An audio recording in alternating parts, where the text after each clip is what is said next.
This video is sponsored by Noragon, the commercial vehicle data experts. Visit noragon.com to learn more.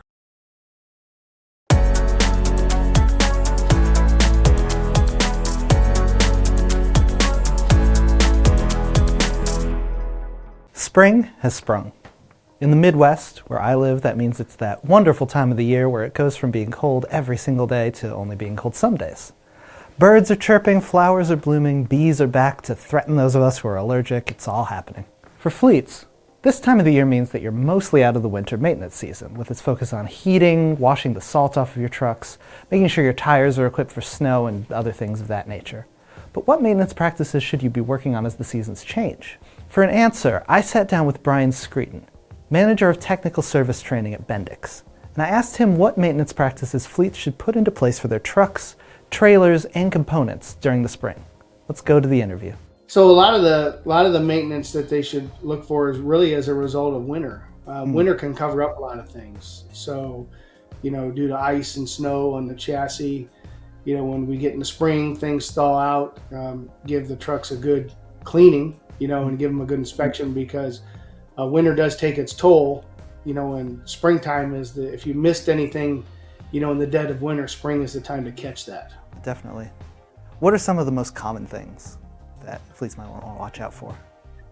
Well, in the wintertime, a lot of times there's huge temperature swings, especially with the braking system, and cracks can start to form in the winter, and then they propagate, and they may be more visible in the spring. So, a good inspection. There's no excuse. There's no better thing than a thorough inspection. And really inspections should be done year round. But in the springtime, when you get everything cleaned up, everything's thawed out, that's when cracks can really be more evident, and maybe they weren't so evident in the wintertime. Cracked linings, cracked foundation brake components, corrosion also has a toll on components, braking components, valves, internally and externally.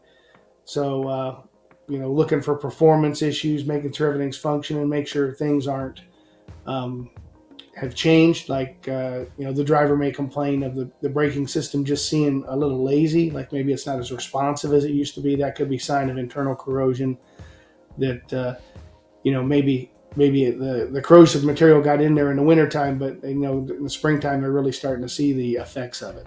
Yeah, so it's a lot of kind of delayed things from winter that you start to notice. Yeah, winter can mask some things, just the characteristics of winter. Now, I'm not saying things don't break in the wintertime. That's not true. They definitely break. But spring is the time to catch the damage that you may have missed, during your regular inspections in the wintertime. Catch it before it becomes a bigger problem out on the road. Yeah, definitely. So those cracks you were talking about that form, that's due to, the temperature changing back and forth? Yeah, thermal expansion. Brakes will go from below freezing to 400 or 500 degrees, in an instant. And then they cool back down, when they're not being used. So that's huge temperature swings. And even the air system, we're gonna take intake air when it's very cold, and through just compressing that air and putting it in the air system, it's going to heat up very rapidly, and then it has to cool again. And that is the perfect recipe for condensation and water to come out of that air and enter the air system. So on the other side of that, spring obviously means that summer's coming up, and that brings its own set of, maintenance practices and things you should be doing. Is there anything that fleets should sort of get ahead of as with summer coming up? Inspections is a year-round thing to catch things. I mean, trucks require inspections. That's the way you're going to catch things before they become big problems. But in the summertime, things get hot. Once again, heat can cause its own set of issues.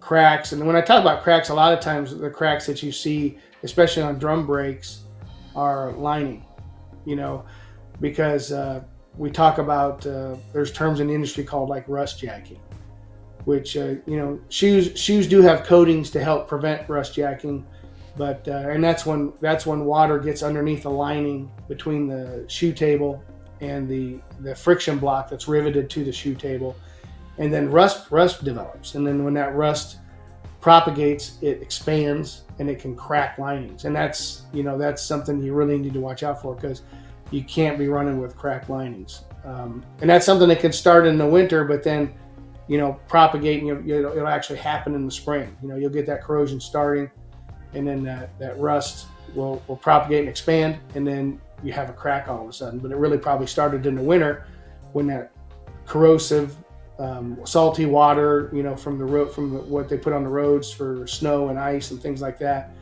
migrates under the lining, and then it actually happens in the spring and the summer. So, but in the summertime, heat's a big thing. As far as brakes go, make sure you have adequate lining. Listen to your drivers about the way things feel, because when brakes get hot, especially when drum brake, especially, they can fade. You want to have adequate lining. You have the right lining on there to make sure that the truck performs correctly. Looking for issues with the drums themselves. Make sure that with air disc brake, that you do the inspections. Air disc brake does require inspections like any other foundation brake. The biggest thing with pin slide calipers is making sure those calipers slide freely and there's no binding, and to avoid high maintenance or big issues if you don't catch it. But once again, that rolls back to inspections. So it seems like the big takeaway, obviously there are some things that are more prone to happen in certain seasons, but the big takeaway is inspections all the time, no matter what. Correct. So any other spring fleet maintenance tips that you can think of? If you had any issues over the winter, like maybe your air dryer freezing up, you may think about, is the purge valve heater working correctly? All air dryers are going to have a heater for the purge valve, because that's where the water is supposed to be, because that's where the dryer expels the water it collects, the water contamination. So we need some sort of heat source there to keep that water that we know is going to be there from freezing. And if you had purge valve issues, during the winter, and maybe you didn't address it right away, make sure that the chassis is providing power to the purge valve itself, and make sure the purge valve itself is working correctly. We have service data sheets that go over that, checks to make sure the purge valve is working correctly, and you can determine, if it's a chassis problem or an actual purge valve problem. Yeah, air dryers are a crucial piece of maintenance, and also, when people service the air dryers, I get that question a lot, like, how long should my cartridge last? Well, if somebody asks me that question, my question back is, what are you doing with the vehicle? Because it greatly depends on the operation of the vehicle. So if it's a high duty cycle operation like a garbage truck, you may need to change that cartridge every 6 months. Whereas other applications, you can definitely do it annually. Something to keep in mind, though, that's especially with air dryer maintenance, is there's lots of, depending on how the truck's spec'd, with AMT transmissions, there is warranty guidelines to maintain the warranty on that transmission for air dryer maintenance. And it's not just changing the cartridge, it's changing it with the correct cartridge.